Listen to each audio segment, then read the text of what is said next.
Yes, so hello and welcome to today's webinar in the SmartEnCity Network Webinar series. My name is Simon Sørensen and I'm part of the SmartEnCity project, and today I have the pleasure to introduce and coordinate a webinar about energy retrofitting of buildings.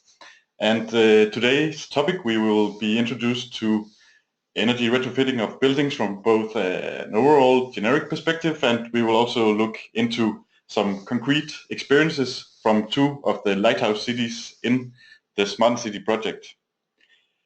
So firstly, I'll just short introduce the SmartEnCity project, which is a project funded under the European Union's Horizon 2020 program.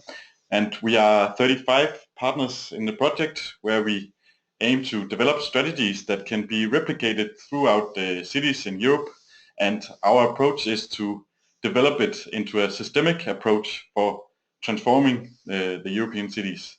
And as part of the SmartEnCity project, we are developing the SmartEnCity Network, which is a network for cities to sign up to become part of this replication process and be in the loop of sharing knowledge and experience. So one way that the knowledge and experiences is being shared is through this webinar series, where we aim to inspire cities and assist all kinds of city representatives such as city planners, policy makers, companies, etc. in working with their own or your own city transition. And all of the webinars in this webinar series will be available online at the SmartEnCity.eu website. So this is an overview of the 5 topics that we address in the webinar series, and we already had the first 3 webinars, and today we will have the 4th webinar about energy retrofitting of buildings.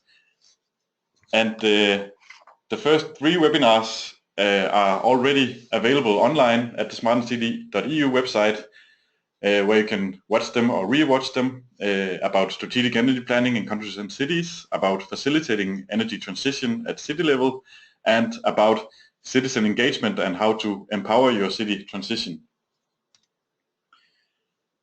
So moving into today's topic, this is an overview of the parts we will go through today. And right now I'm at the introduction to presenters and topics, and then we will have 3 parts. First, we will have a part about the general role of energy retrofitting of buildings in an energy system transition in cities. And in part 2 and 3, we will move into the concrete experiences from 2 of the lighthouse cities in SmartEnCity project, Tartu in Estonia and Sonderborg in Denmark.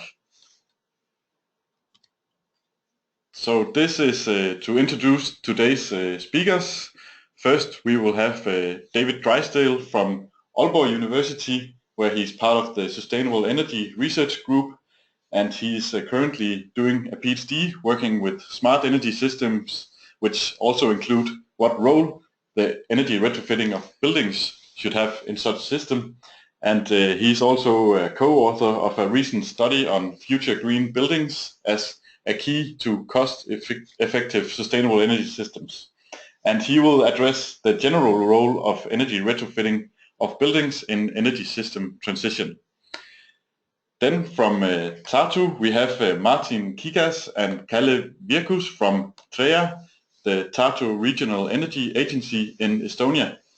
And both Martin and Kalle are working as energy experts at TREA, where they work with energy retrofitting of buildings and are involved in the actions with the energy retrofitting in Tartu, which they will present experiences and learnings from.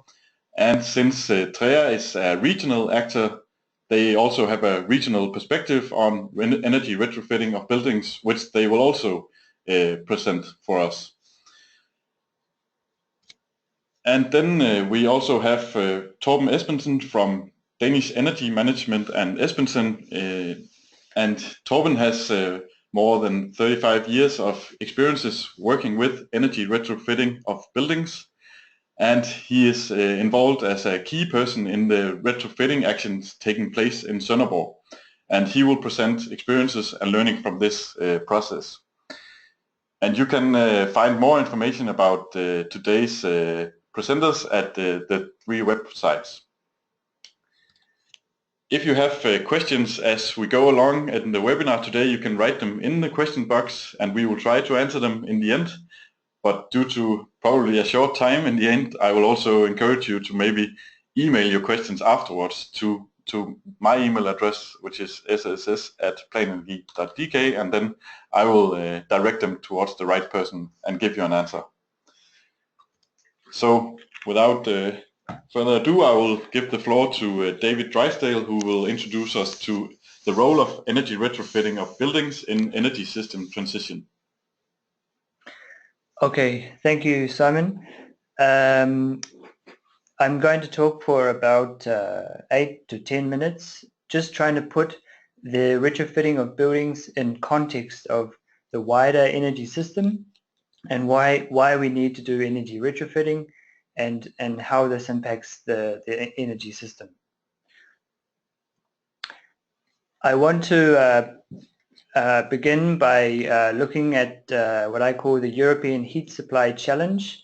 I'm going to be looking at energy retrofitting for heat supply. I'm not looking at electricity retrofitting in this part of the talk. So I want to provide an overview of the challenge we face when we are trying to convert the heat supply in Europe to low carbon renewable sourced energy supply. First point I want to make is that around half of Europe's energy demand is for heating. So the other half is for transport and for electricity, and this heat demand is a massive amount of energy that we have to convert to low carbon sources. Second point is that today most of this heat is supplied by fossil fuels. So even though we have some district heating around Europe and some renewable technologies, most of the heat is supplied by fossil fuels, and we have to switch these fuels out for a low carbon source. Of course, this is where renovation becomes important, where we have a large potential to renovate the buildings and to save the energy consumed in the buildings, but we can't renovate and we can't save all the energy consumed in the buildings, and we must supply renewable low carbon heat in the future. In the future, most of the remaining heat demand will be consumed in buildings that exist today. So we have a large building stock which is quite old in Europe, and this building stock will still exist in the future and will need to be improved through renovations, retrofitting, but it will also need to have heat supplied to it. And new buildings that are built in the next few years are not likely to deliver significant benefits for the low carbon energy system. So even though we build zero energy buildings, low carbon buildings, these will not be able to offset the heat demand that is existing for existing buildings. So how can we address this challenge? Well, at Aalborg University we have done two main studies that have provided us insights on the role of buildings and their impact on the low carbon energy system. The first project is called Heat Roadmap Europe. This project has been going on since 2012 in different stages. The latest stage will be finished in 2019. And what this project is about is trying to find low carbon heating and cooling strategies for Europe as a whole and for European countries. And this involves retrofitting buildings, plus it involves looking at how do we supply the heat to the buildings. One part of the project that one set of results from the project that we have is that for the whole EU, we found that the least cost solution would be to have around 50% of the cities, of the heat demand from district heating, which is in the cities, 50% of the heat demand from heat pumps in rural areas, and we would aim for between 30 to 50% heat savings through energy retrofitting in European buildings. This is one scenario we have for Europe. The other project that we draw our insights from is a specific project from Denmark, where we looked at the role of Danish buildings in the future Danish energy system, which is low carbon, and we understand what role the buildings will have in this. From the two studies that I've just shown, there is one main output, I guess you could say, is that there are three interrelated factors which have to be considered when we look at converting the heating sector to low carbon.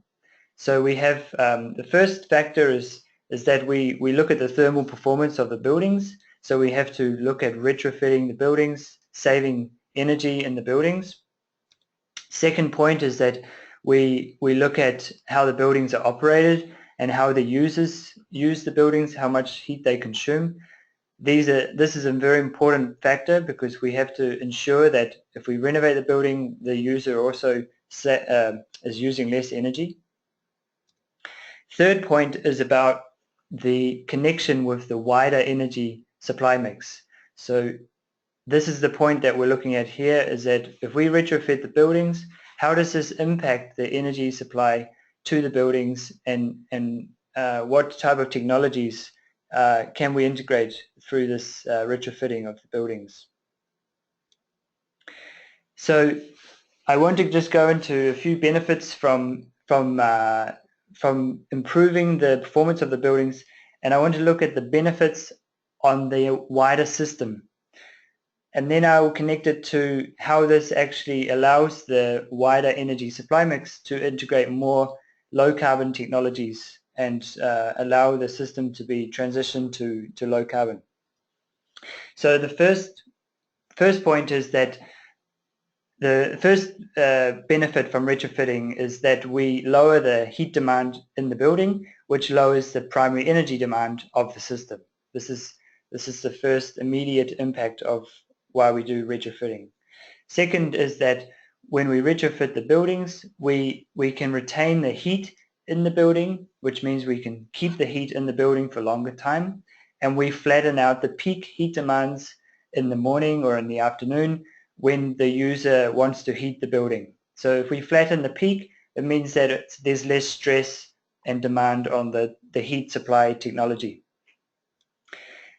And also, when we retrofit the buildings, it allows lower temperature heat supply to be supplied to the building, which means we use less resources to supply this heat. And if we look at the connection between retrofitting the buildings and the energy supply mix, what it means is that after we do retrofitting, we can install smaller heat supply units in the building or in the energy system. If the building is supplied with district heat, we will have smaller district heating heat production units. We can have lower temperature heat technologies. So, for example, we can have low temperature district heating supplying the buildings, and we can have heat pumps in the buildings or in the district heating system. We can then, if we have district heating, we can integrate low-grade heat sources, for example, industrial excess heat and excess heat from power plants. And we can have a better integration of renewable electricity in the energy system using smart technologies, for example, heat pumps that we can install into the buildings, and these heat pumps can consume electricity according to electricity prices and so on. So just to summarize, the main points that I'm trying to explain are that energy retrofits are interrelated with the building operation and user behavior and the entire energy supply mix. The benefits from energy retrofitting are numerous, but they're not only related to the building, they also affect the wider energy system. And therefore we should focus on building retrofits and the supply of sustainable energy to the building from the wider energy system. It's a combination of efforts. Okay, that's it. Okay, thank you, David, for some interesting overall points. Now we will move on to some more concrete experiences, starting with Tartu and Martin and Kalle, and we will hear about their experiences and approaches to actually implement such energy retrofitting actions. So now I will hand over the presentation role for Martin.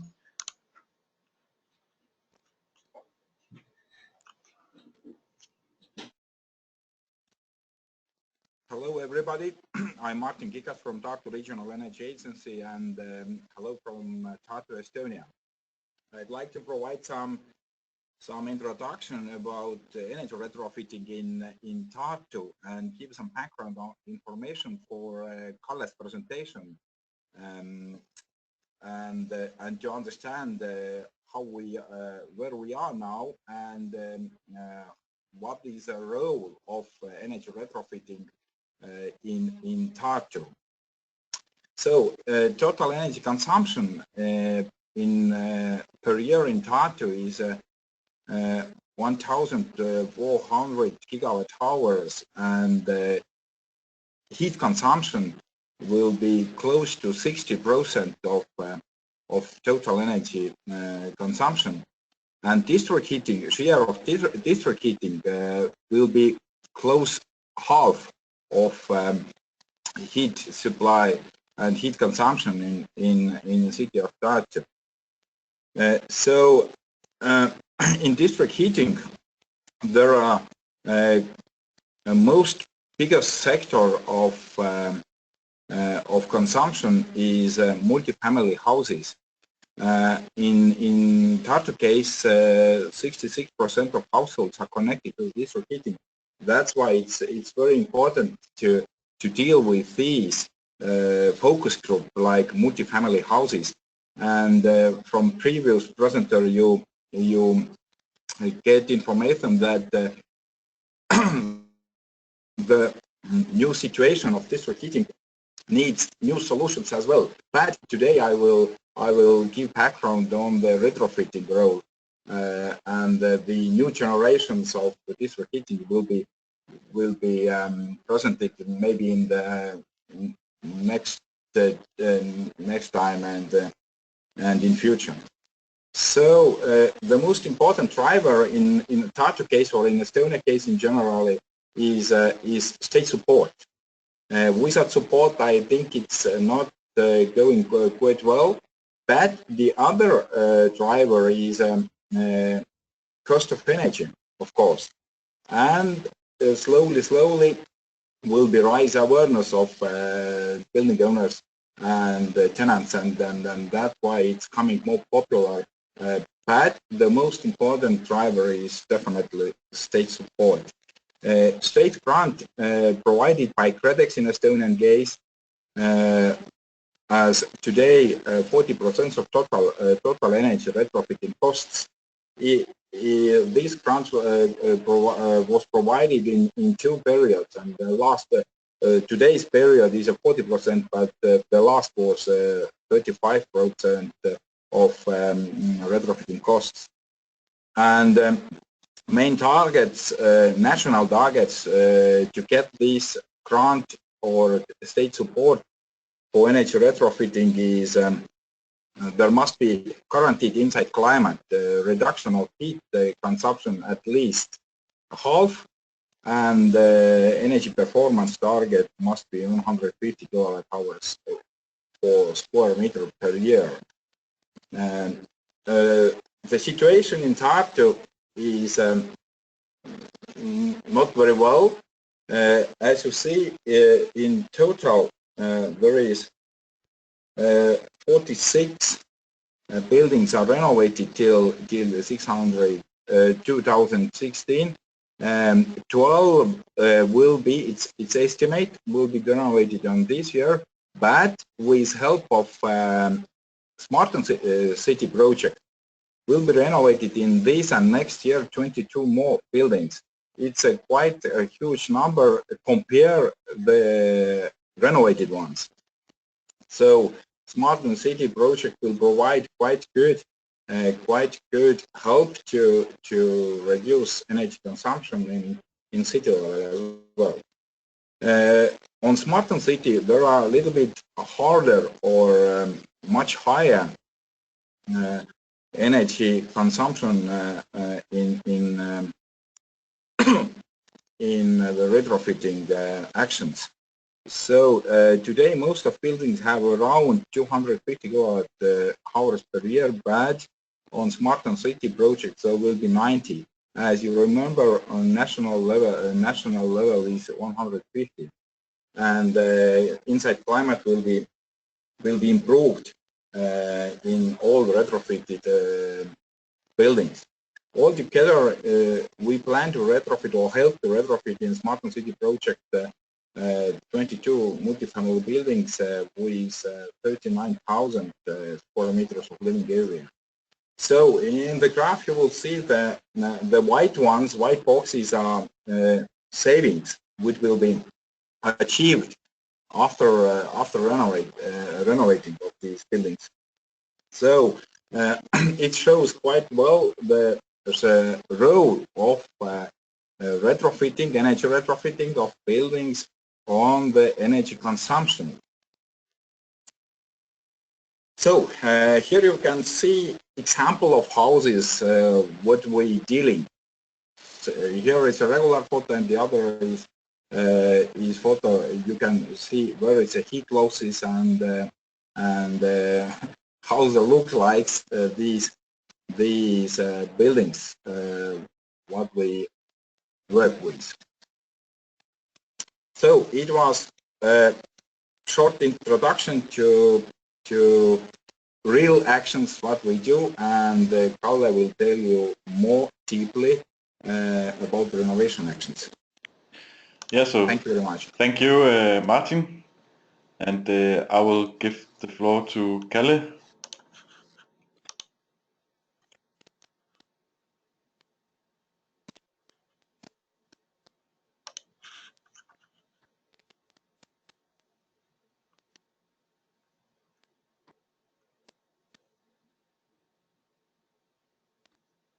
Hello, everybody.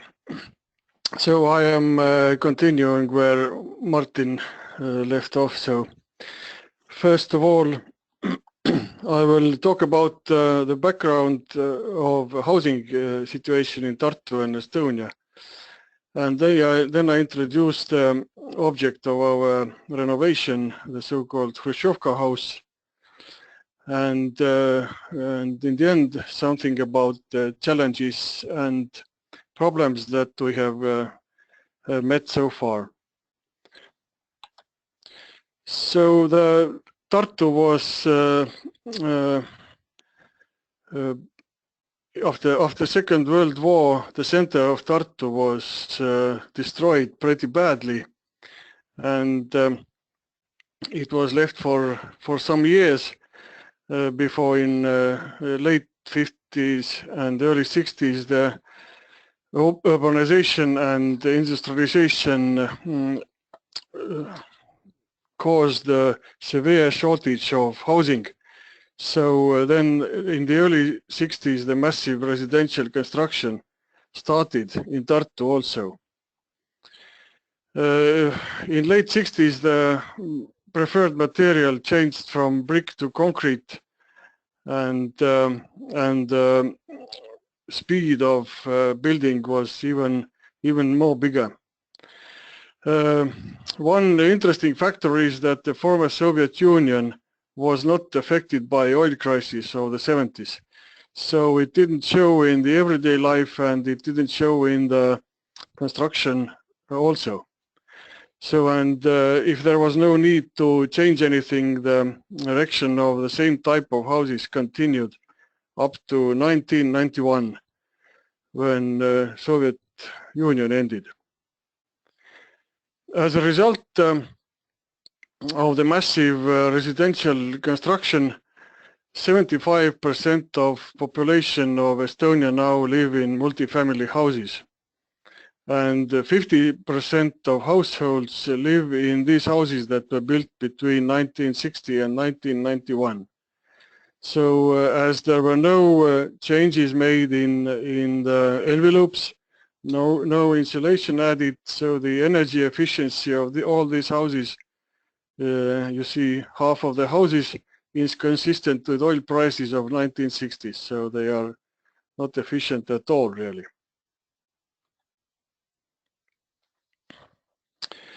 On the other hand, privatization in 1991 jump-started Estonia's economy, but the side effect was that all the homes, all the housing was privately owned, and up to now over 95% of apartments or housing is privately owned, and 85% of apartments are owner occupied, and it says that the rental market is undeveloped and mostly so-called grey, because no specific rental houses were ever built after the Second World War.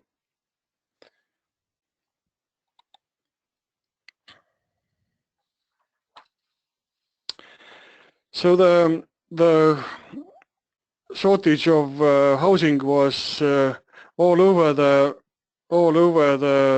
Soviet Union, and in late 50s and early 60s, a type of apartment building was developed, which was called Khrushchyovka. Actually, they are called Khrushchyovkas also now. The aim of this type was to have low cost and easy to build. And the main construction material was brick or later concrete. The houses usually have 3 to 5 stories, and they are really economically built. The typical flat of this house is 44 square meters. Here you can see the most typical floor plan of this house. In Estonia, they were mainly built as 2 staircase houses.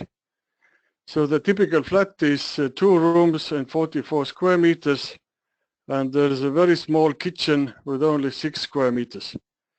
And there is no or very little storage space in the house.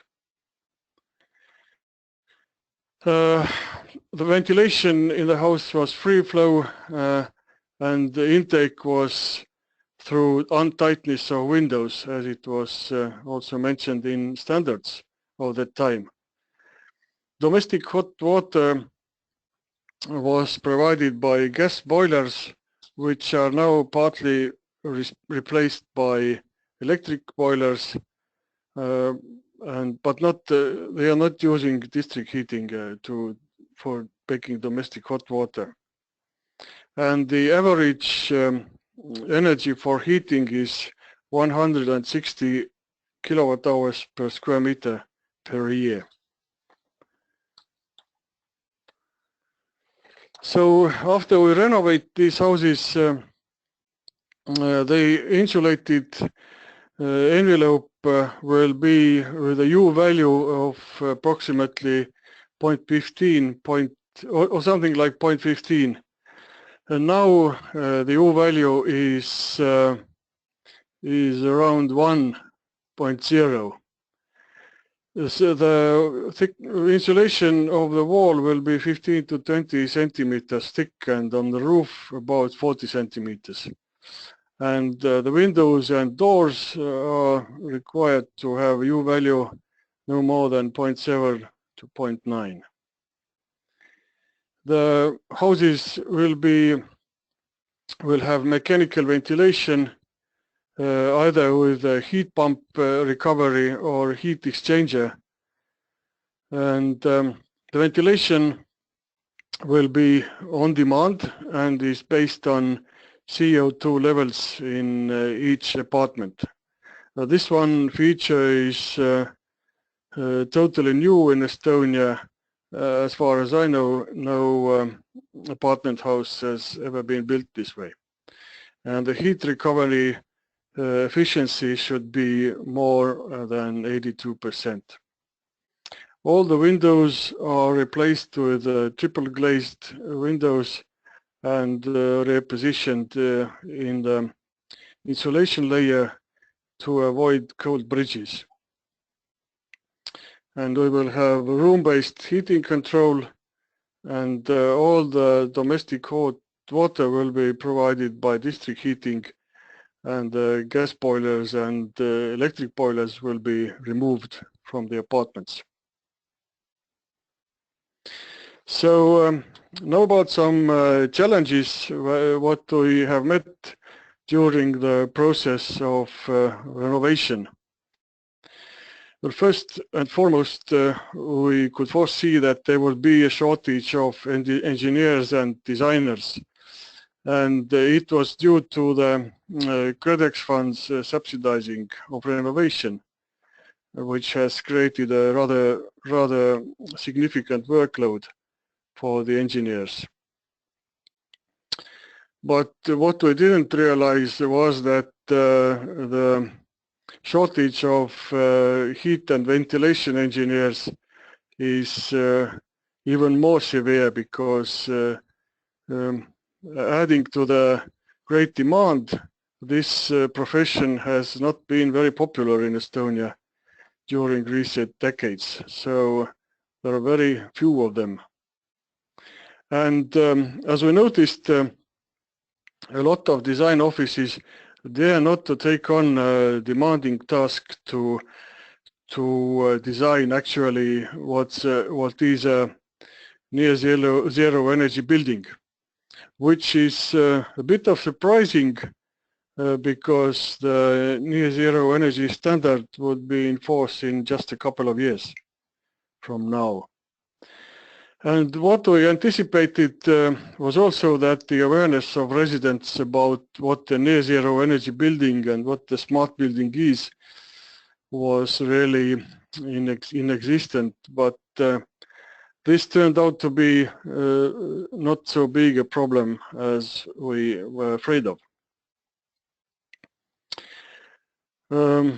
Some more challenges that we anticipated were legal challenges. And the main legal challenge, I think it's pretty specific to Estonia, is that legal body as a building owner is homeowners association, which is pretty much like a committee, and all the financial decisions have to be made by this committee, and preferably unanimously. But this is really hard, because the residents are not a homogeneous mass, and everybody have different backgrounds and different knowledge and different opinions. So this requires quite a lot of social skills. And the other legislative challenge is also probably specific to Estonia, that integrating micro-generation units, meaning the PV panels on the building's roof, is a bit difficult, because every apartment has its own independent contract with different power companies. So in a 60 apartment flat, there are 60 contracts with power companies, and they all have to be somehow harmonized to use the power coming from the roof PV panels.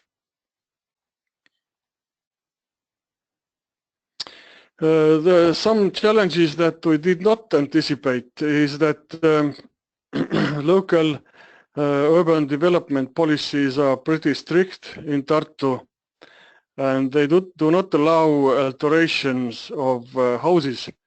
So it means that you can insulate the house, but you can just about change the slope of a roof, but you really can't do anything else. You can't build another floor on top of existing ones. You can't build balconies. You can't remove balconies and this kind of stuff. This fact really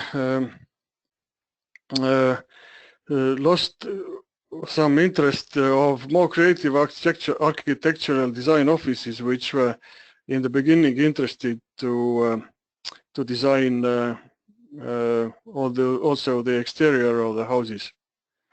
And also it diminished the enthusiasm of some residents who were hoping to have open decks on the roofs and something like this.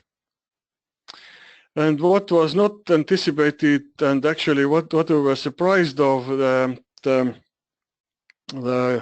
committee of the apartment owners could not make decisions of converting some idle space to common rooms like laundries and bicycle and pram storage rooms.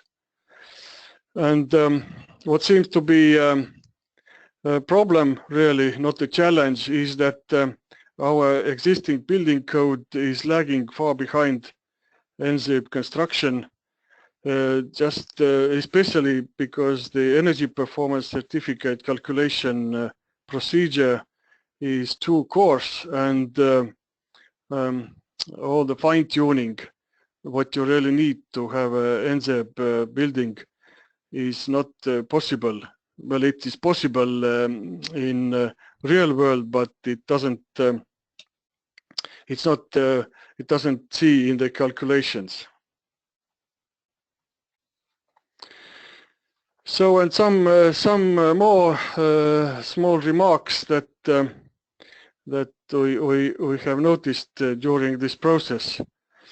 The first one is that the concept of smart city is to be filled with details, and if residents ask us what is the smart city really, so I know the definition, but how to explain it to the average Joe? And do houses of smart city really have to be smart, and how smart they really have to be, and is it really necessary to be super smart? I think that that's what this project is partly all about, to find that one out. And it is really crucial to inform, involve, and engage and educate residents and homeowners along all the way. First of all, to determine what they want, and to explain them what they really can get, and do they really have a choice of other than retrofitting, renovating their house, and do they really have the choice? And last but not least, the public relation is impossible to overestimate. Thank you for listening. Yeah, so thank you, Kalle and Martin, for sharing your experiences with us. I will now move on, and we will have the part 3 of today's webinar. It's Torben Esbensen from Sonderborg who will explain some experiences and learnings from Denmark. So I will hand over the role to you, Torben.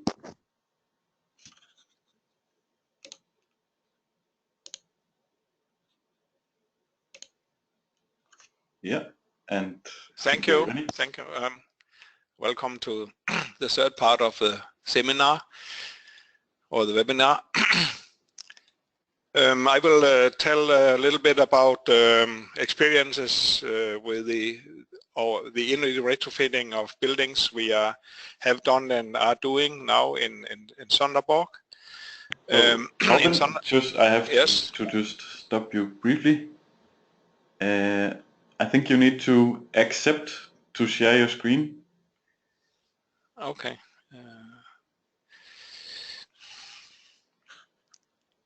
I can try to take back the role, and then I will give you the possibility again.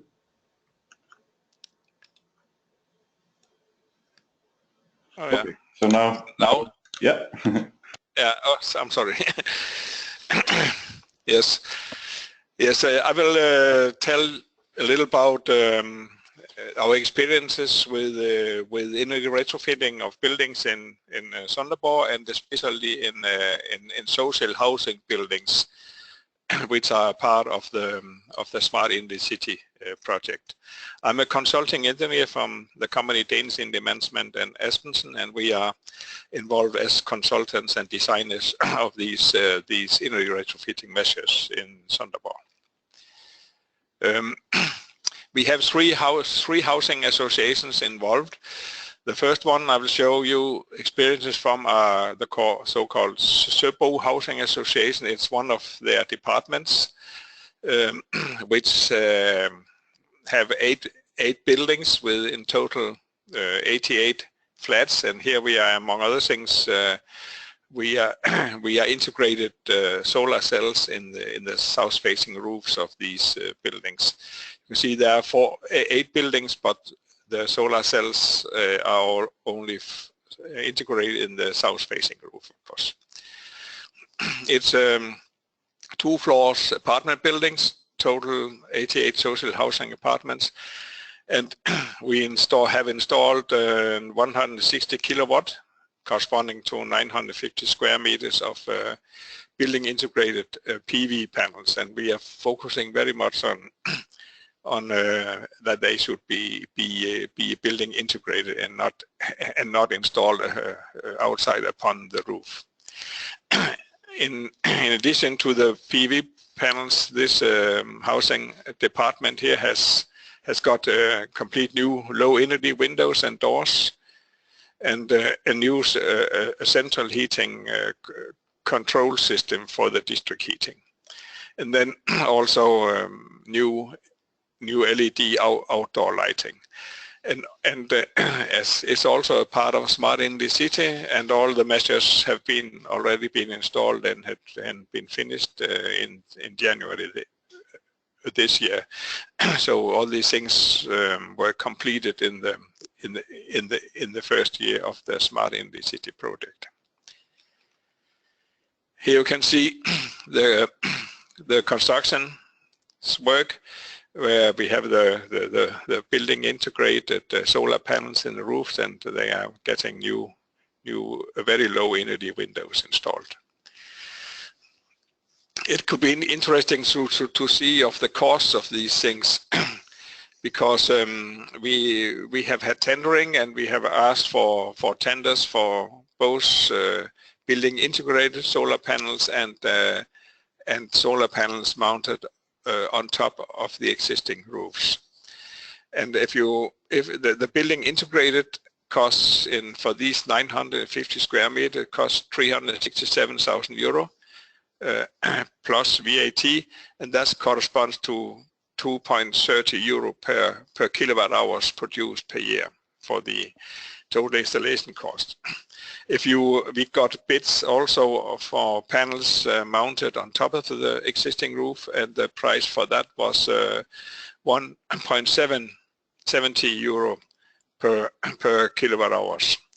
So that means that it was 35% more expensive to have a building integrated solar panels compared to install the panels on top of the existing roof. But of course, these 35% extra also included a new roof underneath the integrated solar panels.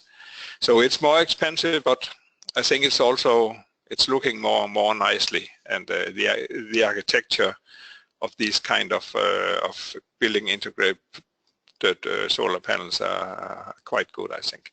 You can see it on this picture here, where we have the final building completed. Then we have another rather big housing association called Sonderborg Housing Association, and one of their departments It's a big one with 19 3-floors apartment buildings with in total 432 apartments. And here the main retrofitting measures again is to have solar photovoltaic panels on the roofs. And on this housing association, we are including or installing PV panels both on the south and east and west side of the roofs. In total, 3,000 square meters of solar panels. And in addition to that, we have the LED outdoor lighting, and the LED outdoor lighting is for the common areas in the department, that is in the corridors and in the basement of the buildings. Here you can see an overview of the 19 buildings, and as I said, we plan to install PV panels both on the east and west side of the roofs, and also of course of the south facing sides. And I think it's not bad to use also the east and west facing sides of the roofs when it is housing apartments, because you have a lot of electricity demand in the morning in families, and also in the late afternoon, and then you can better use the electricity produced by the solar PV panels at the same time as it is produced. So the production of solar electricity and the usage of electricity is corresponding very good in this way. So all these 19 buildings will all have solar panels. Here we again we have some figures of how we are dimensioning these systems and calculating these systems. We have calculated that the most optimal size of the panels, solar cells for all these buildings are 460 kilowatt, and then under Danish conditions it corresponds to 3,000 square meters of panels, and they produce in total 408,000 kilowatt hours per year, and that corresponds in this department here to 37% of the total electricity consumption in the apartments will be covered by solar electricity. Then we design the system in such a way that 80% of the produced electricity is used hour by hour directly in the apartments, and only 20% is sold to the public grid. And then that is, of course, it's very important to use as much as possible of the produced electricity directly in the apartments, and not transport it to the public grid, because the financing and the saving is very different. Because if you use this, if you can use the solar electricity directly, then you will save 0.30 euro per kilowatt hours. 0.30 euro is a normal price for electricity in Denmark, and that includes, of course, a lot of taxes. So if you can use it directly, you save 0.30 euro per kilowatt hours, and the part of the solar electricity which you cannot use directly, you have to transport it to the grid, and then you will receive 0.11 euro per kilowatt hours, and this 0.11 euro per kilowatt hours is even a special support arrangement from the government. Normally, if you cannot reach this special support arrangement, then you might only have something like 0.05 euro or 5 euro cents per kilowatt hours. So therefore it's important to design the system in a correct way. a lot of text here, but I think it's also quite interesting because here in this project we have a special tendering, have had a special tendering process which included financing. So we send out for tender that the bidders should both deliver and install the solar panels. They should do all the electrical installations. They should do the roof construction for integrating the panels, and they should also provide the financing scheme for the whole contract. So, because we did not in this department, we did not want to borrow to have the finance through banks. We want the supplier to finance it and in such a way that that we should only pay back with the actual value of the solar produced electricity. So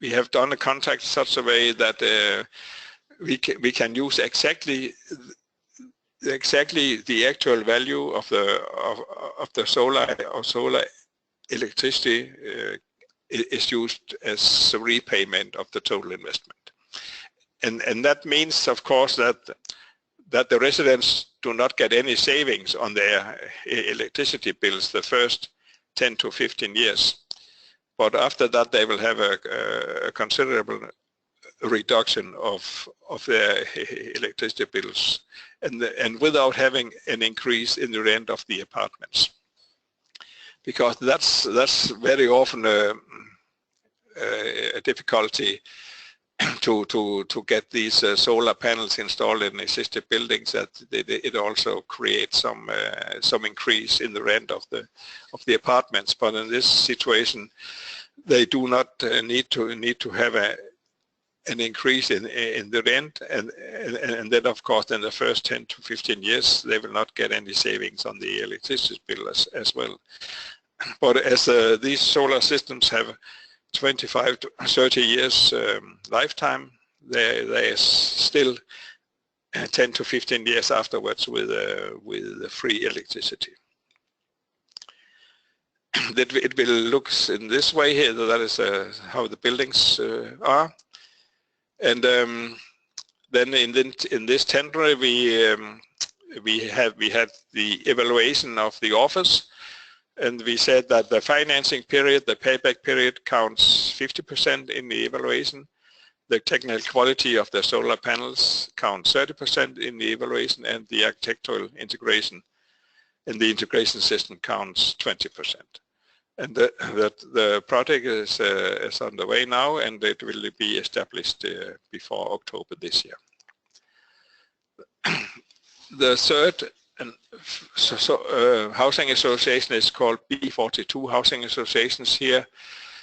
There are, I will present three projects.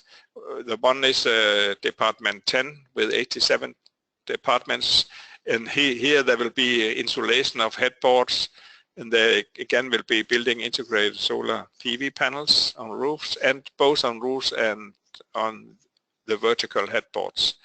In total 1,200 square meters. And then there will be LED outdoor lighting, and this project will be finished also this year. The next one, Department 13, is a bigger one.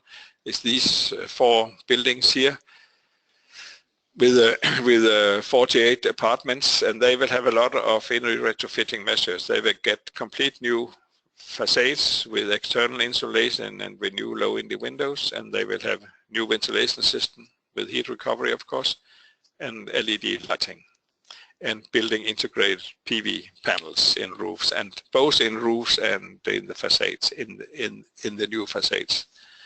And this is calculated now to 97 kilowatt solar panels, in total 780 square meters. This project will be completed in the autumn of next year, 2018. And the final one is Department 21, where we have 122 apartments in a number of 3-floor social housing buildings. Here we have a number of retrofitting measures.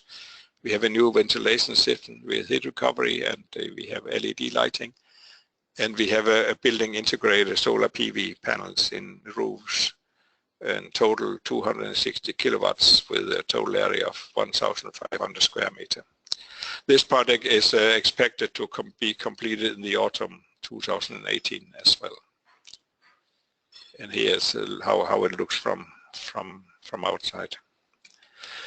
The final slide is I want to focus a little, encourage you to look at the UN Sustainable Development Goals, which has been defined. There are in total 17 Sustainable Development Goals, and in our company, Danish Indie Management Esbensen, we are in all our work we are focusing on at least 4 of these UN Sustainable Development Goals, and that is number 7, clean, affordable and clean energy. Number 11, sustainable cities and communities, and number 13, climate action, and number 17, partnerships for the goals. So I think it's very interesting and very important to look at these sustainable development goals and try to include them in your work with the retrofitting of buildings. Yes, here's my contact data if you want to contact me afterwards. Thank you very much. Yeah, so thank you, Torben, for giving us some insights in the retrofitting actions from Sonderborg. And with this presentation, we will now move on to the last part. And this is just to if you had any questions, you could have written them in the box, but I don't see anyone right now. But I will encourage you to write your questions to me at sss@planenergy.dk, and I will address the presenters from today if it's for one of them, and then we'll get back to you with answers. But thank you for joining, and as I introduced in the start, we will encourage cities that are interested in these learnings and experiences that we have in SmartEnCity to sign up for the SmartEnCity Network. And remember that you can always revisit the webinars in the smartencity.eu website, and there you can also sign up for the newsletter for the SmartEnCity project. So now we have had the first 4 webinars of the webinar series, and then we will only have 1 webinar left of the 5 planned until now, and that will be about low carbon mobility, and this will take place in June, in the start of June. So there will be an invitation sent out for you for this. But thank you for joining the webinar today, and see you. Bye.